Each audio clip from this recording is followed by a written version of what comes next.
Good morning, everybody, and welcome to our weekly EHS Coffee and Compliance. Today, we'll be talking with Erin Rothman, the CEO and co-founder of StormSensor. We'll be talking about innovation in the stormwater management systems. Cool. Before we get started, I just wanted to take a second and introduce ourselves. My name is Celine. I'm the Customer Success Manager here at Mapestry.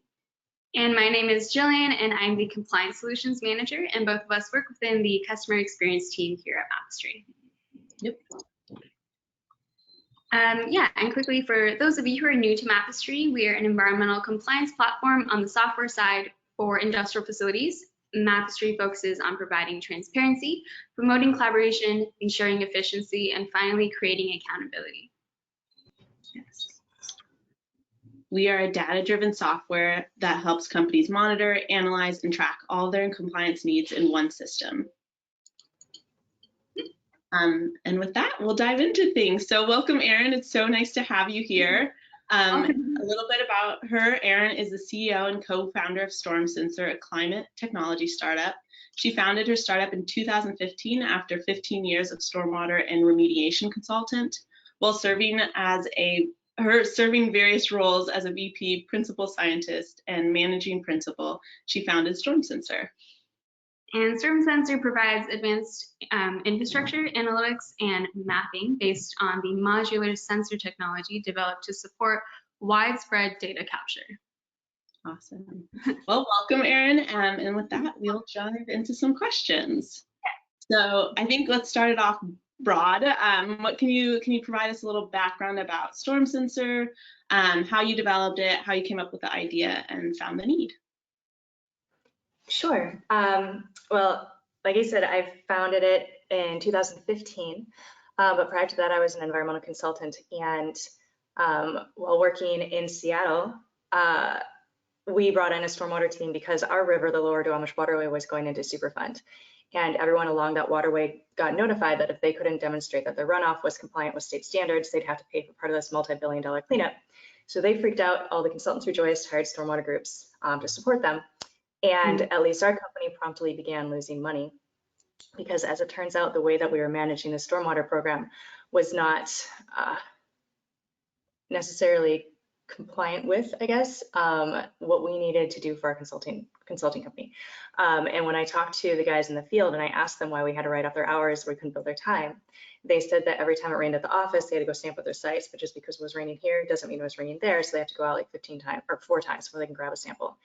And I was like, that's the weirdest thing I've ever heard. Why don't we just have a rain gauge that texts us when it rains? And they said, why don't you go invent that? And I said, I will. I'm going to call that StormSensor. So that was it. It was a joke in like 2012. And over the years, I left consulting. I was in San Francisco where everyone else was in a startup. So I said I was in one too. It's called StormSensor.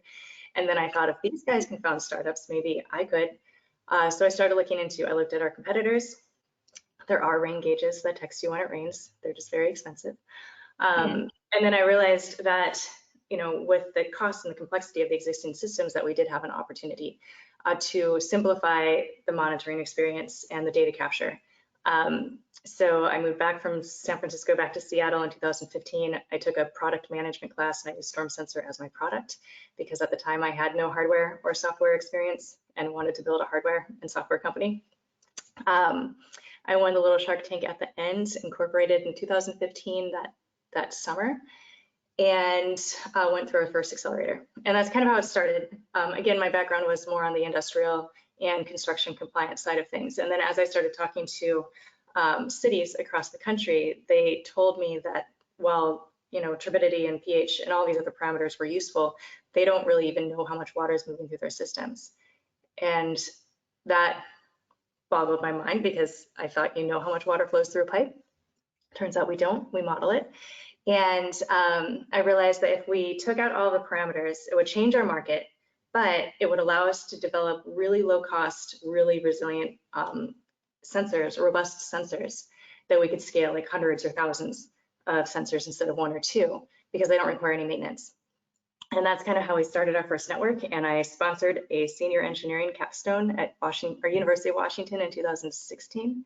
I presented them with the problem of how do we capture as much data over as large an area as possible underground in real time. And that's how we built our first network and our first sensors. I raised our first $1 million in 2018.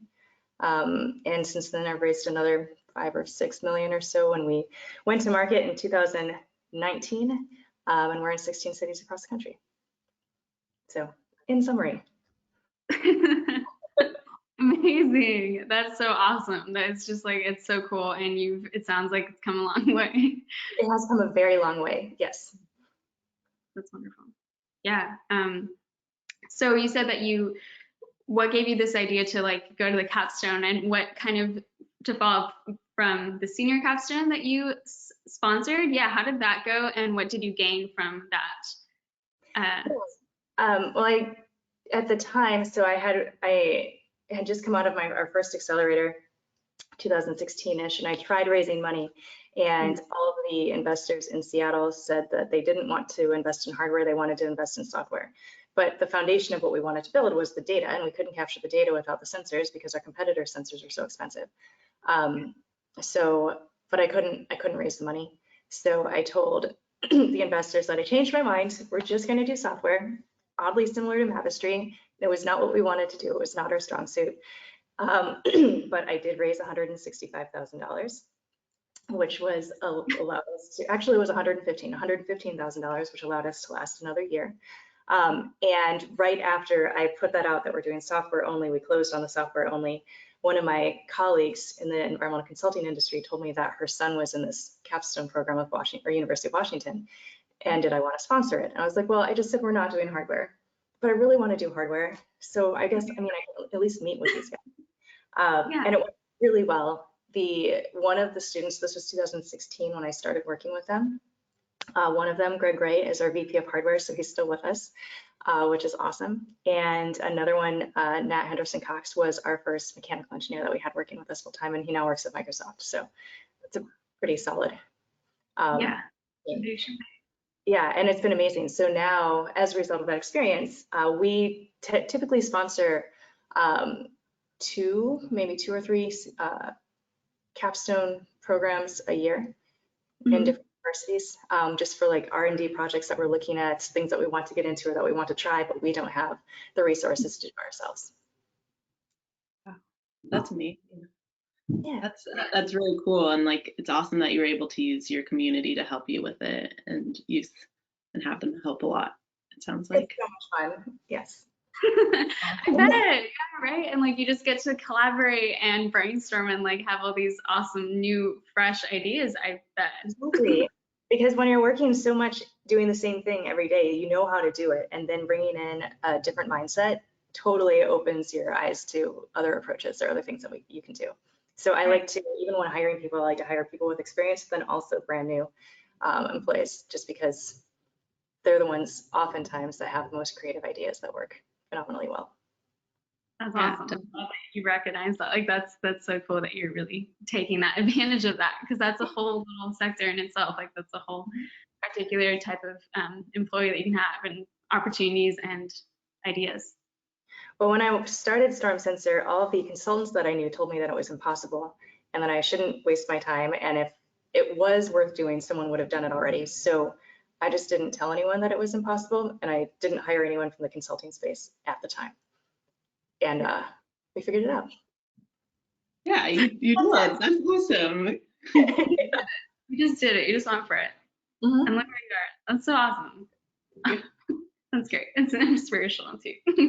Yeah. It cost my entire 401k, and then my husband had to support me for another couple of years because I didn't get my first paycheck until 2018. But other than that, it's not easy, but it's totally worth it when it works.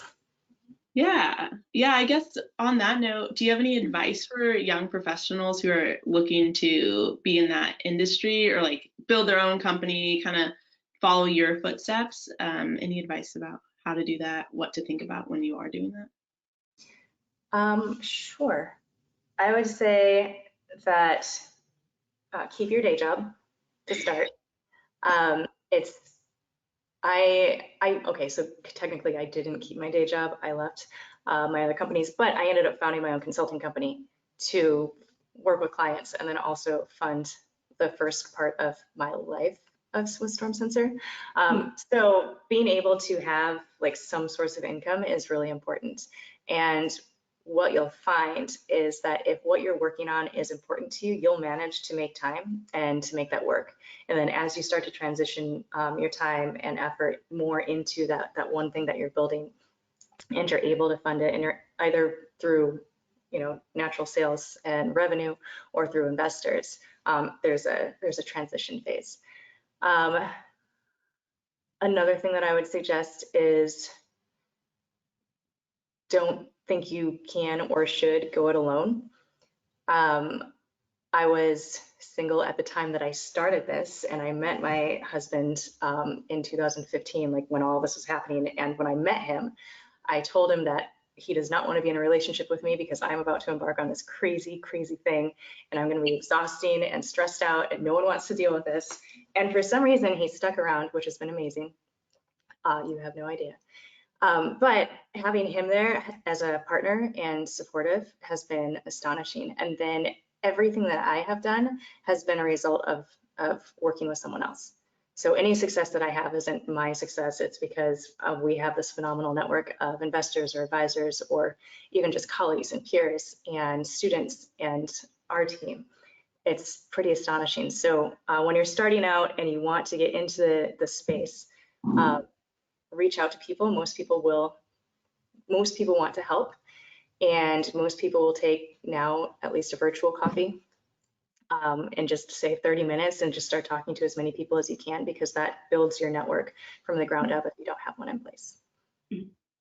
So those are two pieces of advice I would offer. Yeah, that's great advice. It's really, really hard. It's totally worth it.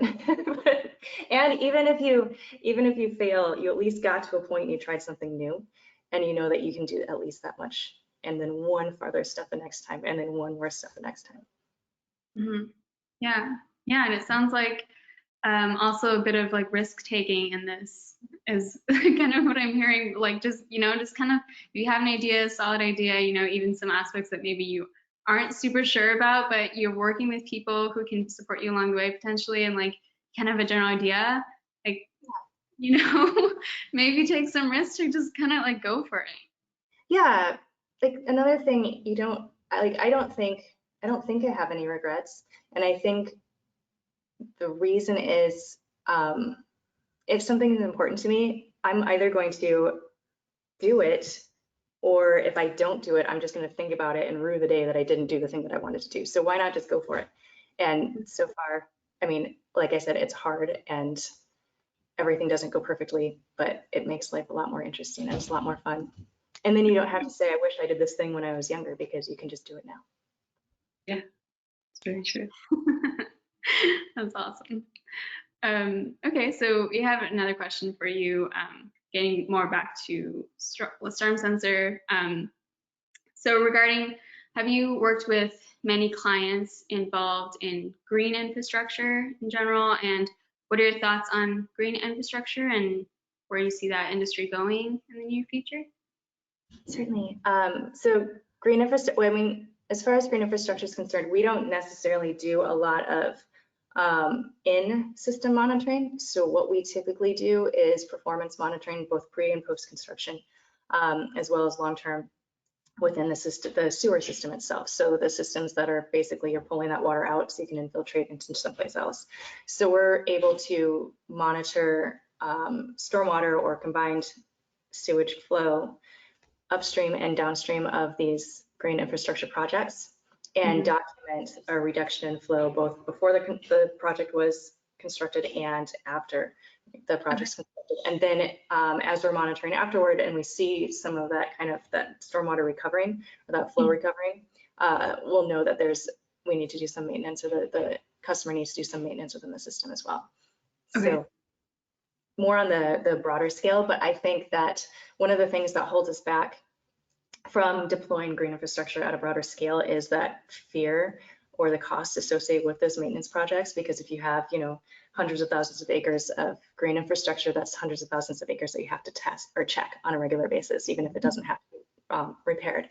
or maintained. And I think with the sensors like that we were talking about, Jillian, earlier, soil sensors, and then some of the sensors that we deploy within the systems, that allows us to kind of visualize how the systems are actually functioning remotely. And you don't have to send guys out or people out to check that on a weekly or daily basis.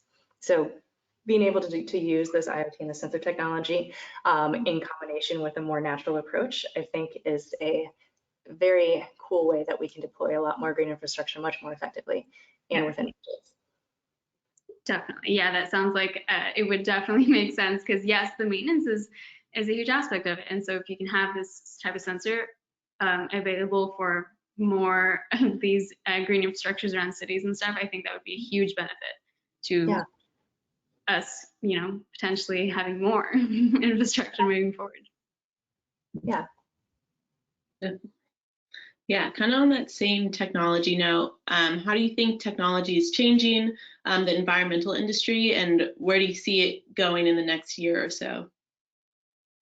I think, having come from the environmental industry, we are a bit slow on the uptake when it comes to new technology, which is fair because it's risky, and we deal with a lot of science and data, and we deal with a lot of customers who don't want to know necessarily the science or the data behind the information that we're collecting.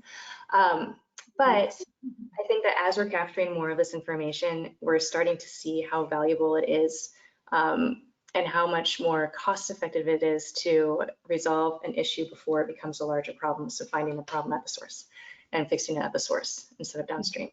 And as we're capturing more data and we're starting to see how these systems are functioning, and so many of them are so variable, so really deploying like the IoT technology that we have, for example, allows you to track that variability and monitor how these systems are operating. I think that is really starting to take off. And you'll see other companies, most of the companies, like our competitors, are primarily in the modeling space with some model validation with sensors, but it's the same thing. They're doing the same thing. They're trying to get a comprehensive understanding of these systems. So you combine those models with actual data. I think that we're right on the cusp, if not entering that phase of a technological revolution or digitalization of the stormwater and wastewater space. It's very exciting. Yeah, that's super exciting. Yes. Yeah, I think it's very beneficial. It is. It's so cool. And then, you know, we're going to start incorporating drones and satellite imagery and all of that into the work that we're doing too, because we also do some risk assessment work in addition to the sensor, like the base sensor mapping and visualizations that we build. So tying all that together is very exciting. And then again, encompassing the fact that everything is connected. And if you improve one aspect over here, whether you break something or improve something else over here, it's really hard to tell until you have all that data and you have a way to really conceptualize it and pull it together. So that's where I think we are heading. Nice, yeah. Yeah. Do you say you're touching a little bit more on risk assessment? So you're like collecting your data, but then trying to utilize the data at the same time to do some more risk assessment? Yeah, so what we do, our risk assessments are focused on more on flooding than chemical or pollution, although the flooding does tend to lend itself to pollutants, just by its nature process. So we do what we have, we call it StormSight. So it's just it was a software package that we built for me because I was trying to estimate risk when we're designing our sensor networks, because we do like 20 or 30 networks within a small sewer shed, or sensors within a small sewer shed. So I'm trying to like put a historical map and then a flood map and then all these other things on top in PowerPoint and making them transparent so I can see like the darkest part would be the highest risk. It took hours and it never worked. So I've been working with Emily on my team to build a software that just does it automatically. Okay. And that was for sensor placement. And then what we realized is that we can actually pull in all of this information, including demographic data, that identifies relative flood risk within a given community, and then use that to prioritize sensor and network placement. And then once we have that data, then compiling the actual sensor data and the flood data that we're capturing in real time with those risks to kind of corroborate the preliminary findings is pretty cool. That's amazing. That's awesome. Yeah, talking about data and algorithms and sewers, so you'll have to excuse me. That's awesome. Yeah. It sounds like it would help a lot of communities, especially ones that need to prove like they're at flood risk or they're at a higher risk. So it sounds like it could be really beneficial to so many people. For sure. And like so many of these systems that exist right now are so expensive. And you talk to customers like, we can't possibly install a network because we don't have a couple $1 million. We don't need a couple $1 million anymore. So that's another thing that I think is happening in the environmental industry is like this shift from, you know, selling a sensor like you're selling a car. You sell one, you're in great shape. To really focusing on data capture that's cost effective, and then the value comes out of that data. And I think that being able to do that cost effectively, and it's not limited to cities that have funding or to neighborhoods that have wealth, and being able to kind of bridge that equity gap and the environmental justice and all of that ties together. And by having like democratization of data, I think is what we're heading toward. And then what you do with it is where the value comes in as well. Yeah, very true. That's amazing. That's really awesome. All right. Jill, you want to take the next question? Yeah, sure. So what kind of industries do you work with StormSensor? And do you, I'm interested if you try to cater to any particular type of industry, like what has worked for you with people you work with, or if there are industries that you want to work with more so. Yeah. So broadly, we work primarily with in cities in the United States as well as their consultants. As far as where we work within those, we started primarily on stormwater. Interestingly, most of the cities that we talked to a couple of years ago, when I was less successful at selling, would say that they were compliant with their stormwater management plan, so they're fine. And if they have to pay the fines, they pay the fines. It's in the budget, so they're compliant with stormwater. So what I started doing was saying, well, that's awesome. Congratulations on being so compliant and also setting aside enough money to pay your fines. But how is your urban flooding issues? And like, oh my God, it's terrible. The flooding that we have is just ridiculous. And I'm like, you do know, stormwater is, like flooding is stormwater almost always. It doesn't. So I do say that stormwater is the #1 cause of flooding, which is ridiculous, but also picks me up. So we do a lot of stormwater related monitoring, combined systems. Mm-hmm. A lot of work along coastal areas. So like I just moved to the East Coast because so much of our work is here. And so we do a lot of sea level rise related work in storm systems, looking at capacity primarily of sewer sheds. So as the water levels rise, we did a project, or we have a project ongoing in Norfolk, Virginia, and they knew they had flooding, and they thought it was because of high tide or because of high tide plus storm events. So they have really high water levels. And it turns out, after they've been modeling the system for ages, that parts of their system are 90% full on average. And the majority of their system is more than 50% full on average. So not during high tide and not during storms, just the full system. So what they're then able to do is take actual data for capacity and flow moving through these things, and then actually incorporate that into their capital improvement program, which they're developing for that neighborhood. And they kind of have to not totally go back to the drawing board, but they actually have the information so they know that the money that they are spending is going to go to good use. So we do a lot of work with that, and then a lot of model validation too. And we're also starting to get into, interestingly, sanitary, so I&I issues and IDD as well. Oh, super interesting. Yeah. Yeah, how did that come about? Unexpectedly. So our sales team started making cold calls. I did put together a list, and what was coming back was that they didn't necessarily, the cities didn't either, they didn't need it because their stormwater is compliant, but what they actually were interested in is looking at the wastewater or the sanitary systems. Mm-hmm. And so about half of the new systems that we have installed and that we're going to install this this quarter, which is almost over, the first half of this year, are in sanitary. So that's a new one. And that was a surprise. That was just because we started talking to customers and saying, hey, we have this, like, great, can you actually install it over here instead? Awesome. And luckily, yeah, that's great. Yeah. So it worked out. That's awesome.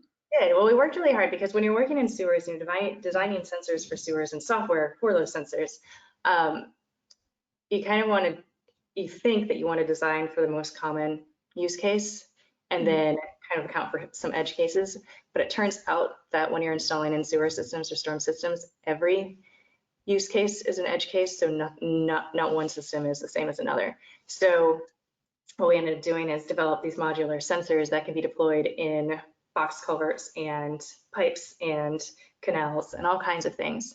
All the configurations done on the software side so that it handles all the math and can calculate the flow accurately. And that way we can deploy these where our customers want them and cover a huge range of uses. Yeah, that's awesome.